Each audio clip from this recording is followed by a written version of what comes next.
अगर आप भी अपनी यादें पार्टनर को दिलाना चाहते हो तो ये वीडियो बिल्कुल आपके लिए है।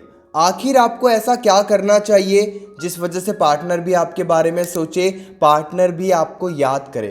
कुछ ऐसी बातें आपको बताऊंगा जो आपको ज़रूर समझनी चाहिए अगर आप एक रिलेशनशिप में हो और आप चाहते हो कि पार्टनर आपको याद करे, आपके बारे में सोचे तो। नमस्कार दोस्तों, मैं हूँ श्रावण, आप देख रहे हो स्काइल। ये वीडियो आपके लिए बहुत ही ज़्यादा ज़रूरी होने वाली है। सबसे पहली बात आप हमेशा याद रखना, आप क्या सोच रहे हो, आपके मन में क्या चल रहा है, आपके फीलिंग्स, आपके इमोशंस हमेशा पार्टनर को काफ़ी आसानी से शो मत करो।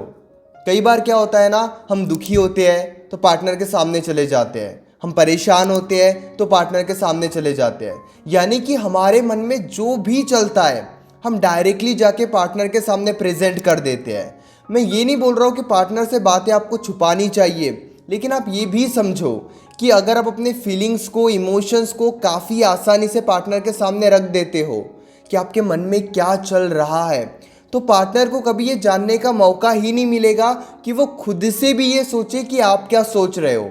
जैसे मान लो आपको पार्टनर की याद आ रही है तो आप पार्टनर से बातचीत कर रहे हो, आपको कोई बात बुरी लगी है तो डायरेक्टली पार्टनर से जाकर आप फाइट कर रहे हो।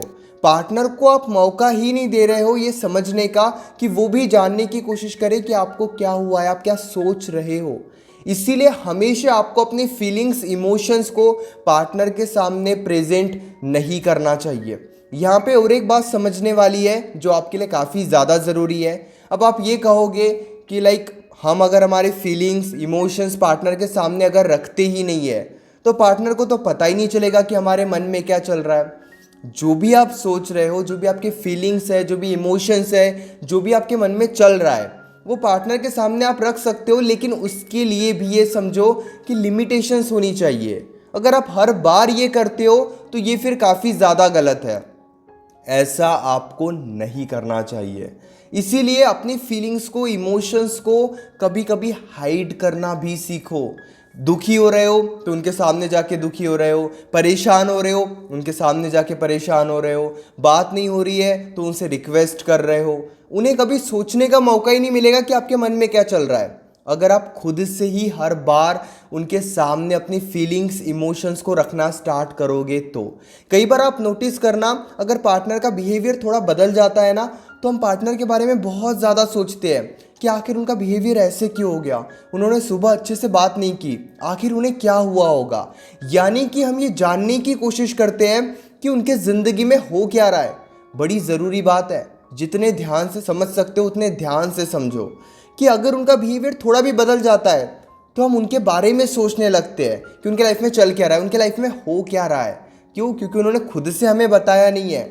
हम एफर्ट्स डाल के जानने की कोशिश कर रहे हैं कि उनके लाइफ में हो क्या रहा है, और ये रिलेशनशिप में ज़रूरी है ताकि अंडरस्टैंडिंग काफ़ी ज़्यादा बढ़े। इसी तरीके से अगर आप भी नाराज़ हो, आपको भी कोई बात बुरी लगी है, तो अपने बिहेवियर को थोड़ा साइलेंट कर दो। हाँ, जब पार्टनर आपसे आकर पूछे कि आपको क्या हुआ है, आप क्या सोच रहे हो, तब अपनी बातें आपको पार्टनर को ज़रूर बतानी चाहिए। क्यों? क्योंकि तब पार्टनर समझने के लिए तैयार भी रहेंगे, सुनने के लिए भी तैयार रहेंगे, क्योंकि वो खुद से आकर पूछ रहे हैं। अगर आप ज़बरदस्ती खुद ही उनके सामने जाकर अपनी मन की बातें बताने लग जाओगे तो वो ज़रा भी इंटरेस्ट शो नहीं करेंगे आपकी बातों में। इसलिए कई बार अपने बिहेवियर को शांत करो, फिर वो भी अगर आपसे पूछते हैं कि आपको क्या हुआ, तब अपनी फीलिंग्स, इमोशंस उन्हें बताओ। आपको हमेशा ये नहीं करना है। अगर आप हर दूसरे दिन ये कर रहे हो तो फिर तो पार्टनर पूछना ही बंद कर देगा। कभी कभी आपको ये भी समझना है कि जब भी सिचुएशन ऐसी होती है कि आप लो फील कर रहे हो, आप किसी बात की वजह से नाराज़ हो, तो खुद को पहले नाराज़ और शांत कर लो। जब पार्टनर आके पूछे तो फिर पार्टनर को बताओ। इस वजह से क्या होता है ना, पार्टनर आपके बिहेवियर को समझता है कि आप नाराज़ हो, इसीलिए अच्छे से बात नहीं कर रहे हो। हम पहले उनके सामने जाके नाराज़गी रख देते हैं, दिल की बात रख देते हैं, रो लेते हैं, परेशान हो जाते हैं। और फिर अकेले आके बैठ जाते हैं। उससे कुछ नहीं होगा, क्योंकि पार्टनर को तो पता चल गया कि आप किस वजह से दुखी हो, आप क्या सोच रहे हो। वो ज़रा भी एफर्ट्स नहीं डालेंगे, वो ज़रा भी समझने की कोशिश नहीं करेंगे कि आप क्या सोच रहे हो। इसी के साथ आप आज और एक बात समझने की कोशिश करो, सोशल मीडिया हर कोई यूज़ करता है, इसीलिए आप भी व्हाट्सएप के थ्रू, इंस्टाग्राम, फेसबुक के थ्रू अपनी लाइफ को प्रेजेंट कर सकते हो, और ये काफ़ी ज़्यादा ज़रूरी है। जब भी आप सोशल मीडिया के थ्रू अपनी लाइफ को प्रेजेंट करते हो, अपने लाइफ को दिखाते हो लोगों को, ये सारी बातें पार्टनर भी नोटिस करता है कि आपके लाइफ में हो क्या रहा है।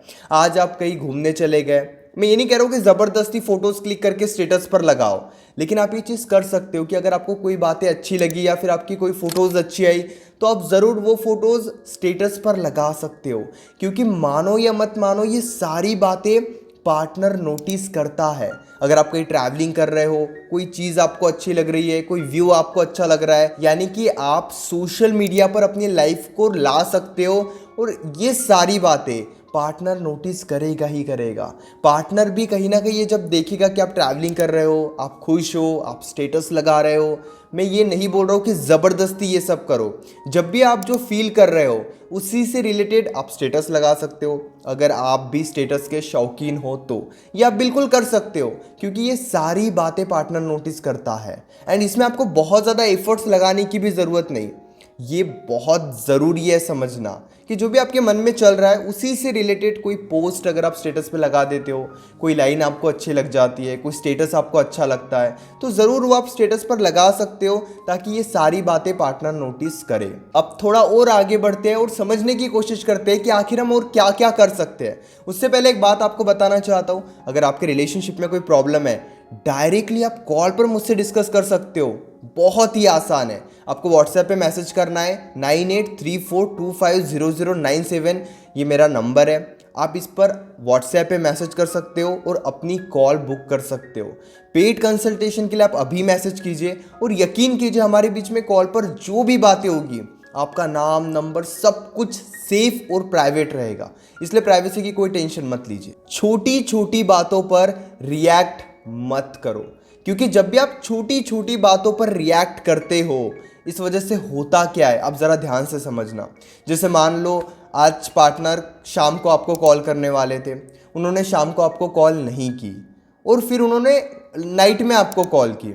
अब वहाँ पे आप और ज़्यादा दुखी हो गए। अब आप पार्टनर से पूछ रहे हो कि शाम को क्यों नहीं कॉल किया आपने, मैं तो कॉल का वेट कर रहा था, या फिर मैं तो वेट कर रही थी। यानी कि अगर आप इस तरीके से हर बात पर रिएक्ट करते रहोगे, हाँ कभी कभी अगर उन्होंने ये आदत ही बना ली है कि हर बार वो ऐसे ही करते हैं, तो ज़रूर आप उन्हें वो बात बोल सकते हो, लेकिन हर बार अगर आप ऐसे ही रिएक्ट करते रहोगे, इस वजह से क्या होगा ना, पार्टनर आपके बिहेवियर को समझ जाएगा। अब जब पार्टनर आपके बिहेवियर को समझ गया, और तब जब आपके बीच में फाइट्स होगी, जैसे मान लो कि पार्टनर को पता है कि आप कैसे दुखी होते हो, आप कैसे परेशान होते हो, तो जब भी आपके और पार्टनर के बीच में फाइट होगी, तो पार्टनर सबकॉन्शियसली वो काम करेगा जिस वजह से आपको दुख हो रहा है, जिस वजह से आप परेशान हो रहे हो। अब पार्टनर को पता है कि लेट कॉल करने की वजह से आप परेशान हो जाते हो, तो जब भी आपके और पार्टनर के बीच में फाइट होगी, तो पार्टनर ऐसा ही करेगा।